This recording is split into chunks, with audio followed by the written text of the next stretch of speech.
Holding just 46 US dollars, my entire income for a month, I finally understood what it feels like to live as someone at the very bottom of society in Vietnam. Hello everyone, and welcome to another day in the life of a low-income worker in Vietnam. My name is Huy, I'm 30 years old, and although I don't earn much, I genuinely enjoy my life.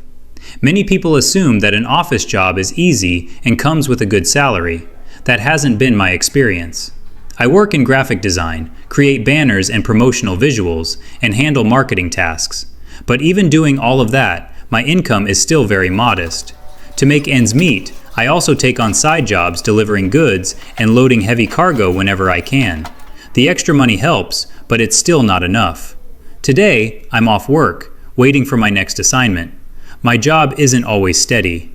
When the factory has no orders, my manager tells me to stay home until there's work again. In Vietnam, people often say the economy has slowed down. Inflation, wars affecting global markets, rising fuel prices, and the increasing cost of everyday necessities have made life more difficult for many families. Even so, I'm still not among the poorest people in Vietnam. There are many others who have no monthly income at all and survive by begging on the streets. Their situations are truly heartbreaking. In future videos, I'll introduce you to some of these people and share their stories so you can better understand their lives. But despite the hardships, one thing I've always admired about the Vietnamese people is this.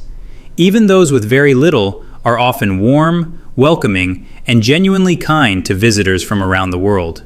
Today is one of my days off while I wait for work, so I got up early.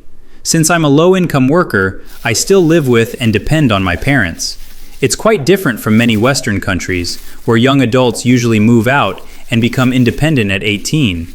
In Vietnam, wages are often too low to support yourself comfortably, so many people continue living with their parents well into adulthood, sometimes even for life. This morning, my mom made breakfast for me. It's called xôi, a traditional Vietnamese sticky rice dish served with a slice of Vietnamese pork sausage. Unlike many people in Europe or America, we don't usually have cheese, milk, or cereal for breakfast. As I ate, I couldn't help thinking about my life.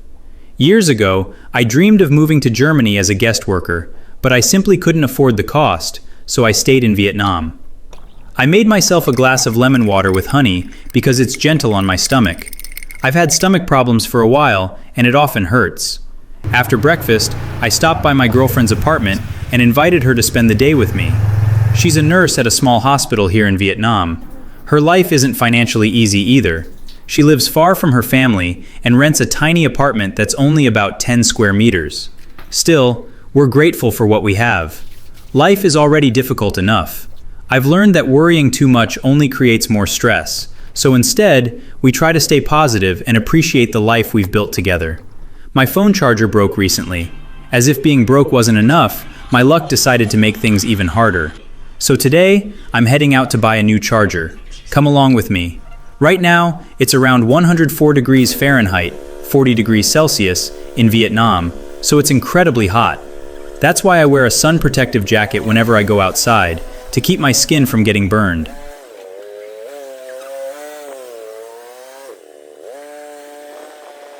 The electronics store has plenty of choices. Around here, it's considered one of the nicest places to shop.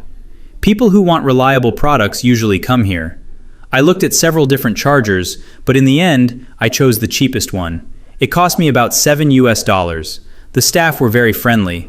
They probably earn about as much as I do, but because they work in customer service, they always greet customers with a smile. Now it's time to take you to try one of Vietnam's most famous dishes. If you ever visit Vietnam, this is one meal I highly recommend. It's called Hue-style beef noodle soup, a flavorful beef noodle soup that's considered one of the country's signature dishes. Legend has it that versions of this dish were once enjoyed by Vietnamese royalty. It's packed with tender beef, Vietnamese pork sausage, pork blood cubes, pork hock, fresh herbs, and many local ingredients you won't easily find anywhere else. But the real star is the rich, aromatic broth. It's what makes this dish unforgettable. A bowl costs only about $2 US, and it's filling enough to keep us satisfied for hours.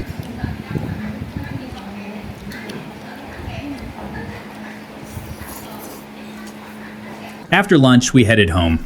In Vietnam, most people don't get around by bus or bicycle. Instead, motorcycles are the most common way to travel. They're affordable, convenient, and much faster in crowded cities.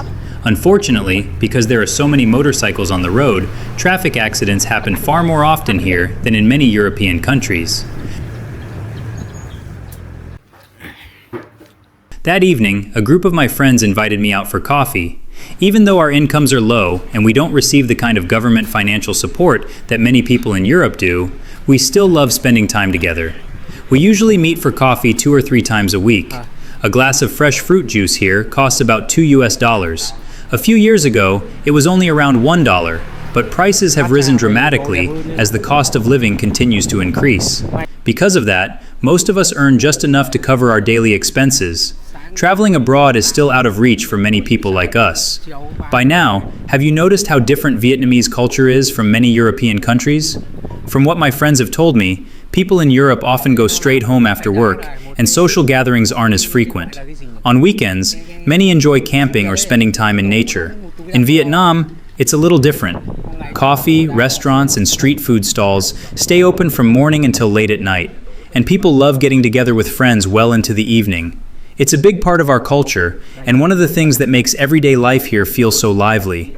Well, that's all for today's story. I hope you enjoyed spending the day with me and getting a glimpse into everyday life in Vietnam. If you'd like to see more videos about Vietnamese culture, daily life, and the experiences of ordinary people, don't forget to subscribe and turn on notifications so you won't miss the next vlog. Thank you so much for watching, and I'll see you in the next video.